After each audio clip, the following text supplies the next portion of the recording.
मिलने की स्थिति में भी आप चुनाव लड़ेंगे? सीधा सवाल। आशीर्वाद तो राज्य मंत्री जी का दोनों ही जगह, यहाँ भी और वहाँ भी। कितने अस्वस्थ हैं टिकट को लेकर के? राजनीति आप करते हैं, लोगों से आप संपर्क में रहते हैं, फाइलें आप बनवाते हैं, नगर निगम आप जाते हैं, चुनाव आप क्यों नहीं लड़ते? रवि जी, आपके वार्ड में नगर निगम की बहुत जगह पड़ी है, 27 एकड़ के आसपास शायद जमीन पड़ी है। आज वहाँ देखें तो वहाँ सीवर का पानी भरा हुआ है, गंदगी, और एक अकेली वो जगह जो वार्ड 26 की जगह है वो वार्ड 25 को भी डिस्टर्ब करती है और दूसरे वार्डों को भी प्रभावित करती है। जो चर्चाएं आई हैं वो ये हैं कि वार्ड 27 से जो रवि भड़ाना थे निवर्तमान पार्षद, महिला हो जाने की वजह से अब वो आपके 26 वार्ड में चुनाव लड़ना चाहते हैं, उन्होंने घोषणा कर दी। दोस्तों नमस्कार, आप देख रहे हैं सत्य हुंकार में आपके साथ सत्यपाल। मैं पहुंचा हूं अभी वार्ड 26 में। उस वार्ड 26 में, जिस वार्ड 26 को लेकर राजनीतिक चर्चाएं गर्म हो चली हैं, और गर्म होने का कारण जैसा कि हमने पहले भी वीडियो दिखाया था कि वार्ड 27 से निवर्तमान पति पार्षद रहे रवि भड़ाना ने ये कह दिया है कि अब वो वार्ड 27 से नहीं, वो वार्ड 26 से चुनाव लड़ेंगे। और इसी के बाद वार्ड 26 को लेकर के कयास और राजनीतिक चर्चाएं बढ़ने लगी। अनुमान लगाया जाने लगा कि अब इस वार्ड की स्थिति और परिस्थितियां क्या होंगी। अब हम समझते हैं कि रविकांत भड़ाना, जो वार्ड 26 के निवर्तमान पति पार्षद हैं, क्योंकि सोमलता भड़ाना यहाँ से पार्षद हैं और उनके पति रविकांत हैं, आज हम उन्हीं के साथ चर्चा करेंगे और जानेंगे कि रवि भड़ाना के वार्ड 26 में आने से क्या राजनीतिक परिस्थितियां होंगी, और जो टिकट को लेकर चर्चाएं चल रही हैं आखिर वो क्या होंगी, और कैसा होगा वार्ड 26 का चुनाव, इसको समझते हैं। आइए स्वागत करते हैं सबसे पहले रविकांत भड़ाना का। रवि जी, आपका बहुत बहुत स्वागत सबसे पहले जी। और जैसा कि आप भी सुन ही रहे हैं, चर्चाएं जोरों पर हैं जी। कौन कहां से प्रत्याशी होगा, वैसे तो सब संभावनाएं हैं, जब तक लिस्ट नहीं आ जाती तब तक ये नहीं माना जा सकता कि प्रत्याशी कौन होगा जी। लेकिन संभावनाएं जरूर हैं। आप भी भारतीय जनता पार्टी के प्रबल दावेदार हैं, क्योंकि आप भारतीय जनता पार्टी से निवर्तमान पति पार्षद भी हैं जी।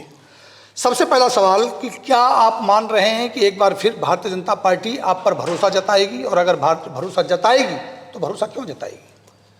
देखिए सतपाल जी, यहाँ से हम निवर्तमान पार्षद हैं और अपने पार्षद कार्यकाल में हमने अपनी भारतीय जनता पार्टी के माननीय मंत्री कृष्णपाल गुर्जर जी के द्वारा इस क्षेत्र में जितने विकास कार्य कराए हैं, उन विकास कार्यों को देख के, और जो यहाँ पार्षद सोमलता भड़ाना की वार्ड 26 के अंदर लोकप्रियता है, उसको देखते हुए, और एक तरफा चुनाव भारतीय जनता पार्टी अगर हमें टिकट देती है और दोबारा भरोसा जताती है तो एक तरफा इलेक्शन होगा, जिसमें फिर दोबारा भारतीय जनता पार्टी की पार्षद निवर्तमान पार्षद सोमलता भड़ाना बहुत बड़े मार्जिन से और दुगने मार्जिन से पिछली बार से जीतेंगी। भारतीय जनता पार्टी से टिकट को हासिल करना, क्या इसे आप किए गए विकासों से मानते हैं, या जो चर्चाएं रहती हैं कि भाई आप बड़े मंत्री के बड़े खास हैं इसलिए आपको आशीर्वाद मिल जाएगा, ये कारण मानते हैं? देखिए, माननीय मंत्री जी का तो सदैव हमारे ऊपर आशीर्वाद है, और जो विकास कार्य हमने क्षेत्र के अंदर कराए हैं, जो क्षेत्र की जनता के अंदर हमारा प्यार, चाहे वो पूर्वांचल के भाई हो, चाहे उत्तर प्रदेश से हो, चाहे उत्तराखंड से हो, चाहे हरियाणा वासी हो, चाहे मेरे गांव भगवानपुर के हो, तो उन सब का प्यार हमारे ऊपर सदैव बना रहता है। और हम, आप भी देखते होंगे और क्षेत्र की जनता देखती है कि जब से यहाँ से निवर्तमान पार्षद सोमलता भड़ाना पार्षद बनी है, उसी टाइम से और उससे भी पहले से लगातार हम अपने भाई बहनों के बीच में रहते हैं, क्योंकि हम अपने इस वार्ड को वार्ड नहीं मानते, क्योंकि मैं यहाँ का बेटा हूँ। मैं आपको बता देना चाहता हूँ सतपाल जी, मैंने पार्षद के इलेक्शन लड़ने से पहले 15 साल 14 साल मैंने यहाँ परचूने की दुकान की। मेरे पिताजी यहीं दुकान की मेरे साथ, हमारी भैंस की डेयरियाँ होती थी, हमारा पूरा परिवार यहीं रहता था। और हम इस जनता के अंदर एक, मतलब अपने भाइयों के अंदर एक ऐसा अपना घर का एकदम कहते हैं ना, दांत काटी रोटी का रिश्ता बना के बैठे हुए हैं, और एक एक घर से, एक एक बच्चे से हम परिचित हैं। हमें किसी से ये कहने की जरूरत नहीं है कि क्या है। और आपने भी वो देखा होगा, जब जब रविकांत भड़ाना को इस क्षेत्र की जनता की जरूरत पड़ी है, तो मेरे एक कहने के ऊपर कई हजार, 4-4, 5-5 हजार की तादाद में मेरे लिए लोग इकट्ठे होते। ये चीज़ आप भी देख चुके हो। रवि जी, आपने 5 साल की जगह 8 साल का कार्यकाल किया है पूरा, जितने भी निवर्तमान पार्षद हैं, और चर्चा ये हो रही है कि निवर्तमान पार्षदों के टिकट बदले जा सकते हैं। इस बात को लेकर कितना आप सहमत होंगे? देखिए सतपाल जी, पहले तो मैं आपको बताना चाहता हूँ, 5 साल का कार्यकाल मिला, जिसमें से 2 साल कोरोना ले गया। मात्र 3 साल की हमें कार्य करने की जो मिली, और 3 साल से हमारे निवर्तमान पार्षद है, हमारे पास बस्ते हमारे जमा है, लेकिन कार्य का फिर भी हम कर रहे हैं। लेकिन उन 3 साल के अंदर जो विकास कार्य क्षेत्र के अंदर हुए, उनकी एक बहुत बड़ी चर्चा होगी, लेकिन मैं आपको बहुत शॉर्ट में बताना चाहता हूँ। बड़े कार्य मैं आपको गिनवाना चाहता हूँ कि जिस टाइम हम पार्षद बने, अगवानपुर गांव से बसंतपुर का मेन रोड, जिसकी हालत बहुत खराब हुआ करती थी, माननीय मंत्री कृष्णपाल गुर्जर जी से हमारे जीतने के बाद माननीय मंत्री कृष्णपाल गुर्जर जी ने 4.5 करोड़ रुपए आरसीसी रोड के लिए मेरे को दिए। सबसे पहला बड़ा, सबसे विकास बड़ा कार्य कराने का कार्य किया। आप आज ओम इंक्लेव में घूमिए, ओम इंक्लेव की गलियों को 2-2 बार मैंने बनवाया। आप रोशन नगर से जगमाल इंक्लेव वाला रोड देखिए, उसके बाद रोशन नगर के अंदर 4 नंबर गली, 5 नंबर गली, 1 नंबर गली, 2 नंबर गली, आप इन गलियों को देखिए। जब कांग्रेस के शासनकाल में यहाँ कभी एक ईंट नहीं लगी। 2014 में माननीय मंत्री जी लोकसभा से एमपी बने, मंत्री बने, और 2017 में हम यहाँ से पार्षद बने। उसके बाद जो विकास की झड़ी यहाँ लगी है, आप उसे देख सकते हैं, चाहे वो ओम इंक्लेव का मेन रोड हो, चाहे वो विनय नगर वाला मेन रोड हो, चाहे सूर्य विहार के मेन रोड हो, चाहे कालंदी पब्लिक स्कूल वाला रोड हो। आप एक एक बड़े बड़े रोडों को आप देख सकते हैं, जिनकी लोगों ने कल्पना नहीं की थी, आज वो रोड हमने बनाए। रवि जी, ये जो काम आप गिना रहे हैं, ये काम हुए हैं, इसमें कोई अतिशयोक्ति नहीं है, लेकिन सवाल ये है कि ये काम तो राज्य मंत्री कृष्णपाल गुर्जर ने करवाए। अब इसके इन कामों को भी आप अपने खाते में गिन लेते हैं। देखिए, पार्षद के द्वारा कराए गए कामों की अगर फंड माननीय मंत्री जी ने दिया, आवाज क्षेत्र की जनता की आवाज हमने उठाई कि जी हमारे यहाँ ये दिक्कत है, तो माननीय मंत्री जी को अवगत हमने कराया। माननीय मंत्री जी ने हम पे भरोसा जताया, हमें ग्रांटें दी, हमारे क्षेत्र का विकास कराया। तो दिक्कतें तो ये भी हैं कि 2018 से सीवर लाइन डल रही है, अभी भी कब खत्म होगी? देखिए, सीवर लाइन का कार्य लगातार प्रगति पे चल रहा है। एसटीपी बने हैं, पूरे क्षेत्र की खुदाई हुई, खुदाई होने के बाद कुछ रोडें टूट गई, उन्हें दोबारा बनाया गया। लेकिन चालू कब होगी इसकी कोई तारीख? इसकी भी जल्द से जल्द चालू होगा, क्यों नहीं होगा। आप देखिए, 66 केवी की बिजली की जो मांग थी, पार्षद सोमलता बढ़ाना द्वारा माननीय मंत्री जी से रखी गई। इस क्षेत्र में बिजली की क्या हालत थी, इस क्षेत्र की बिजली को सुधारने के लिए एक नया सब डिवीजन माननीय मंत्री जी ने हमारी मांग को माना। शमशान घाट के पास एक नया सब डिवीजन दिया। बट ये सारे काम तो मंत्री जी की तरफ से हुए ना, निगम की तरफ से, पार्षद की तरफ से क्या काम हुआ? देखिए, पार्षद ही तो मांग लेके जाता है जनता की। पार्षद ही तो कहता है जी मुझे ये दिक्कत है। पार्षद को चुना किसने? जनता ने चुना। अपने विकास कार्य के लिए हमें चुन के भेजा कि भाई आप हमारे वार्ड के सर्वश्रेष्ठ नागरिक हो, और आप हमारी मांग को लेके सरकार तक जाएंगे और उसे पास करा के लाने का कार्य आप करेंगे। तो इन मांगों को छोटी छोटी, जैसे हमारे क्षेत्र की मांग रही स्ट्रीट लाइटों की, आज मैं कहता हूं आप किसी भी वार्ड में घूमिए, और मेरे वार्ड में रात के समय घूमिए, आपको प्रत्येक गली के अंदर स्ट्रीट लाइटें जलती मिलेंगी।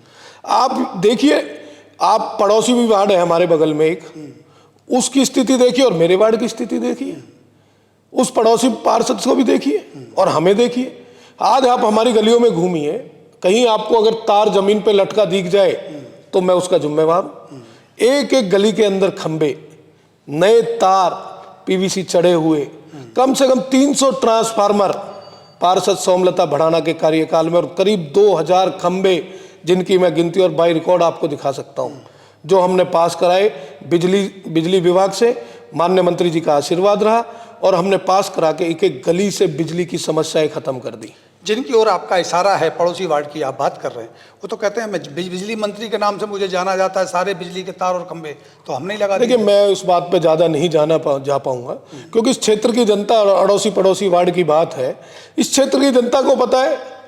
लोग रोज वहां से निकलते हैं, रोज यहाँ के लोगों के वहाँ रिश्ते नाते हैं, रोज गलियों में जाते और अपनी गलियों में आते, फर्क अपने आप नजर आ जाता। लेकिन आरोप एक बड़ा ये भी तो आपके ऊपर लगता है कि जो 60 बेड का 50 बेड का हॉस्पिटल मुख्यमंत्री जी ने यहाँ दिया, उसको जगह तक आप अभी तक नहीं दे पाए। देखिए, मैं बता देना चाहता हूँ सतपाल जी, हमने जगह नगर निगम के द्वारा अप्रूवल कराई थी, माननीय मंत्री जी के संज्ञान में सारी बातें थी, उन्होंने सारी कराई, लेकिन वो कुछ दलदली जगह होने के बाद फिर भी हमने उसे कराया, लेकिन उसको अब 2 जगह में बांट के, वो एक तिलपत और पल्ला, उस 50 बेड के हॉस्पिटल को बनाया जा रहा है, यह क्षेत्र की जनता के लिए। आपको पार्टी टिकट क्यों दे? क्या यही एक आधार है कि आपने विकास कार्य कराए? देखिए, पार्टी का एक मैं मजबूत कार्यकर्ता हूँ और हमेशा से पार्टी की आवाज़। मैं आपको एक छोटी सी बात और बता देना चाहता हूँ। 2009 में ये क्षेत्र जिस जगह हम बैठे हुए कांग्रेसी कहा जाता था, पल्ला से बसंतपुर का, और हमारे पड़ोस से हमारे चाचा रैक्सवाल जी पार्षद थे। एक सेतपुर का एक ऐसा एरिया था जहाँ से बीजेपी की थी।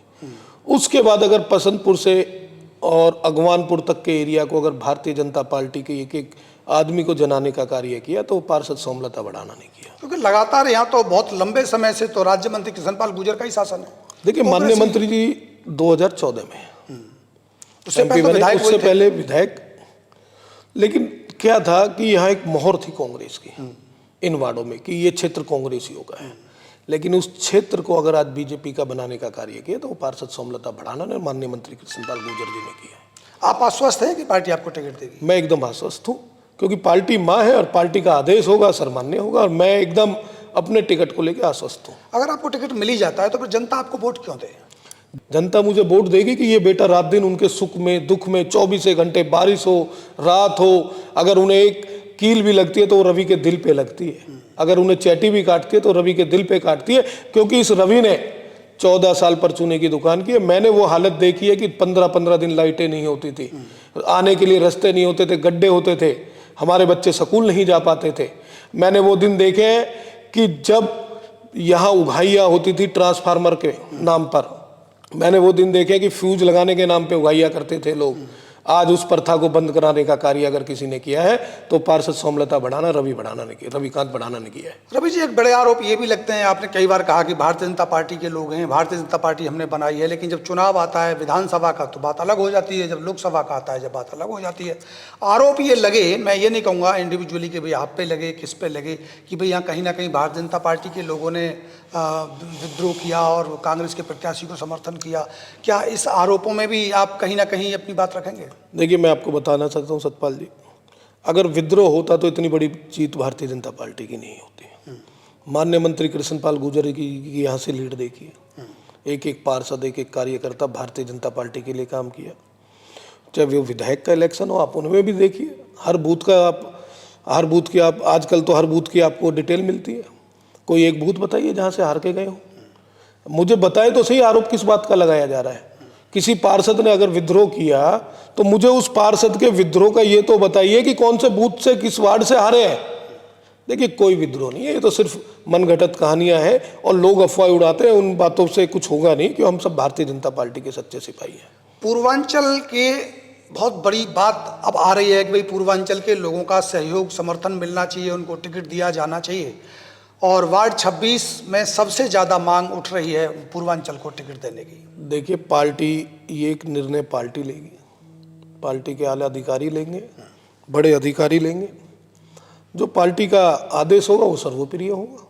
जो चर्चाएं आई हैं वो ये हैं कि वार्ड 27 से जो रवि भड़ाना थे निवर्तमान पार्षद, महिला हो जाने की वजह से अब वो आपके 26 वार्ड में चुनाव लड़ना चाहते हैं, उन्होंने घोषणा कर दी है। इसको लेके आपके चेहरे पर चिंताओं के भाव उभरते हैं क्या? देखिए, मेरे को 1% भी चिंता नहीं है और ना कभी होगी, क्योंकि देखिए मेरा हर परिवार से नाता है, एक एक व्यक्ति से मैं व्यक्तिगत मेरा नाता है। मुझे किसी भी भाई को, किसी भी बहन को, किसी भी चाचा को, किसी भी ताऊ को अपने वार्ड में समझाने की मुझे ज़रूरत नहीं पड़ेगी। और चिंताएं तो उन्हें होनी चाहिए जो अपना एरिया छोड़ के दूसरी जगह जा रहे हैं। उन्हें सोचना चाहिए कि वो अपना घर क्यों छोड़ रहे हैं। घर तो कोई भी नहीं छोड़ता, वो अपनी सोचे। मैं इस बात पे ज़्यादा टिप्पणी नहीं करूँगा, जनता जवाब देगी। मैं एकदम हर तरह से तैयार बैठा हूँ। उनका कहना तो ये है कि वो 2010 में यहाँ से चुनाव लड़े थे, तो ये एरिया तो उनका भी है। देखिए, 2010 में तो यहाँ मेरे हिसाब से गिने चुने 400-500 घर होंगे, आज तो कई हजारों की तादाद में है। और 2010 से 2024-25 आ गई है, 15 साल का दायरा है। 15 साल में तो एक देहाती कहावत है कि कूढ़ी पे भी बाहर आ जाती है। तो 15 साल में तो पता नहीं कहाँ से क्या चीज़ और कौन आदमी कहाँ से कहाँ चला जाता है। रवि जी, आपके वार्ड में नगर निगम की बहुत जगह पड़ी है, 27 एकड़ के आसपास शायद जमीन पड़ी है। हाँ जी। उसको लेकर के आपकी जो आपका जो प्रयास रहा वो क्या रहा? आज वहाँ देखें तो वहाँ सीवर का पानी भरा हुआ है, गंदगी, और एक अकेली वो जगह जो वार्ड 26 की जगह है वो वार्ड 25 को भी डिस्टर्ब करती है और दूसरे वार्डों को भी प्रभावित करती है, तो उसको लेके आप क्या देखिए सतपाल जी, जो नगर निगम की जगह है उस पे पहले तो एक विवाद था दिल्ली और हरियाणा की बाउंड्री का। दिल्ली वाले कहते थे यहाँ तक हमारी है, उनका पटवारी आके कहता था, हरियाणा वाले कहते थे हमारी है। पहले तो उसे हमने डिसाइड कराया है। उसके बाद आपने देखा होगा ओम इनक्लेव्स की जो पानी की लाइन थी उसमें हमने सीवरेज पाइप भी डाल के और जो इरिगेशन का नाला था वहाँ तक डाला। और जो दिल्ली का जो अब पानी आता है उसको रोकने के लिए दिल्ली वालों ने भी नाला बनाया है, तो उस पानी को रोकने की पूरी प्रक्रिया चल रही है। और उस पर आपने देखा होगा कि ओम इनक्लेव के अंदर एक छठ घाट का निर्माण कार्य हमने कराया, तो उसी जमीन से तो कराया। उस जमीन के ऊपर माननीय मंत्री कृष्णपाल गुर्जर जी के द्वारा एक बहुत बड़े पार्क का निर्माण होने जा रहा है, जो कई वार्ड 25, वार्ड 26, वार्ड 27 के सभी भाई बहनों के लिए एक अच्छी पार्क बनेगी, जिसमें सुबह आप लोग सैर करने जाओगे और क्षेत्र के विकास में सबसे बड़ी भागीदारी होगी उस पार्क की। 8 साल तो आपका कार्यकाल हो गया, अभी और कितने साल ऐसा सपना साकार होने में सपना साकार होने में बहुत जल्द होगा, क्योंकि आप खुद देखिए पहले तो कुछ था ही नहीं। आज माननीय मंत्री कृष्णपाल गुर्जर जी के आशीर्वाद से और पार्टी के सहयोग से क्षेत्र में जो विकास चल रहा है, तो उसी से तो आशय जगती है, डिमांडें रखी जाती हैं, कहा जाता है, और वो डिमांड हम रख चुके हैं। माननीय मंत्री जी बहुत जल्दी इस डिमांड को मान के उस पर पार्क का निर्माण करेंगे। राजनीति आप करते हैं, लोगों से आप संपर्क में रहते हैं, फाइलें आप बनवाते हैं, नगर निगम आप जाते हैं, चुनाव आप क्यों नहीं लड़ते? अब तो महिला सीट भी नहीं रही, पहले तो महिला थी तो एक मजबूरी थी, लेकिन अभी तो जनरल सीट हो गई। देखिए, हमारी प्रत्याशी घोषित है, टिकट हम भारतीय जनता पार्टी का टिकट जो मांग रहे हैं पार्षद सोमलता, निर्वर्तमान पार्षद सोमलता बढ़ाना के लिए मांग रहे हैं, और एक फ्री टाइम भी होना चाहिए। वो पार्षद ही संभालेंगे, फाइलों का काम देखना, पब्लिक के बीच में रहना, उन्हें भी पब्लिक के बीच में रहती है, वो समय समय पर जब है तो वो अपने आप पब्लिक के बीच में जब मर्जी पहुंच जाती हैं। लेकिन जब फ्री होल्ड हो जाता हूँ, मैं फ्री होल्ड होता हूँ और वो अपनी फाइलों के काम में उन्हें जो करना है वो करती है, लेकिन पब्लिक के बीच में एक 24 घंटे में फ्री होल्ड हूँ। अगर मैं पार्षदी का इलेक्शन लड़ता हूँ तो उसके मेरे अंदर मेरे को कुछ दायरे हो जाएंगे, फिर मुझे नगर निगम में या कहीं जाके टाइम देना पड़ेगा। लेकिन मैं चाहता हूँ कि मैं 24 घंटे अपने भाई बहनों के बीच में। कहीं ऐसा तो नहीं है जो आरोप या कई बार चर्चाओं में आती है कि आपकी एजुकेशन नहीं? आप देखिए, मैं 12वीं पास हूँ, कोई भी मेरे सर्टिफिकेट चेक कर सकता है, ये आरोप लगने से मुझे कोई फर्क नहीं पड़ता। जिनकी सोच है वो सोच वहीं तक रहने दीजिए, और मुझे बताने की भी जरूरत नहीं है, सर्टिफिकेट बोलते हैं। कितने अस्वस्थ हैं टिकट को लेकर के? देखिए, मैं बहुत अस्वस्थ हूँ, क्योंकि क्षेत्र की जनता ने विश्वास जता रखा है और हम भारतीय जनता पार्टी के सच्चे सिपाही हैं, और किसी का भी कोई मेरे पे किसी प्रकार का आरोप नहीं है, ना विकास कार्यों को लेके, ना किसी गली में किसी काम को लेके। आज मैं ज़्यादा बात नहीं करूँगा, हमारे पड़ोस के वार्ड में जाके देखिए क्या हालत है, और आप यहाँ घूम के देखिए क्या हालत है। आशीर्वाद तो राज्य मंत्री जी का दोनों ही जगह, यहाँ भी है और वहाँ भी है। देखिए, जो पार्टी डिसाइड करेगी उसे टिकट मिलेगा, मैं तो कह रहा हूँ। काल्पनिक सवाल है, लेकिन मान लेते हैं ऐसा, अगर आपको टिकट ना दे पार्टी, उस परिस्थितियों में आप क्या करें? जो पार्टी का आदेश है वो सर्वमान्य है। पार्टी तो आपको चुनाव निर्दलीय लड़ने के लिए नहीं कहेगी। मैंने बोल दिया, पार्टी जो कहेगी वो सर्वमान्य है। टिकट ना मिलने की स्थिति में भी आप चुनाव लड़ेंगे? सीधा सवाल। सीधा सा सवाल यह है कि अगर पार्टी टिकट नहीं देगी तो जो पार्टी आदेश करेगी वो सर्वोपरि होगा। अभी निर्णय करेंगे, इसका मतलब ये? कोई निर्णय नहीं, पार्टी का आदेश सर्वोपरि है। चुनाव कितनी मजबूती से लड़ेंगे? चुनाव पूरी मजबूती से हर तरह से लड़ा जाएगा, और मैं पार्टी के हर कार्यकर्ता मेरे साथ होगा, हर वार्ड का एक एक बच्चा हमारे साथ होगा, और पिछली से दुगनी जीत की मैं आपको बताता हूँ, पीछे से दुगनी जीत लेके आएंगे। चलिए, हमारी शुभकामनाएं आपके साथ हैं, इंतजार करते हैं। आपने समय दिया, नमस्कार। जय श्री।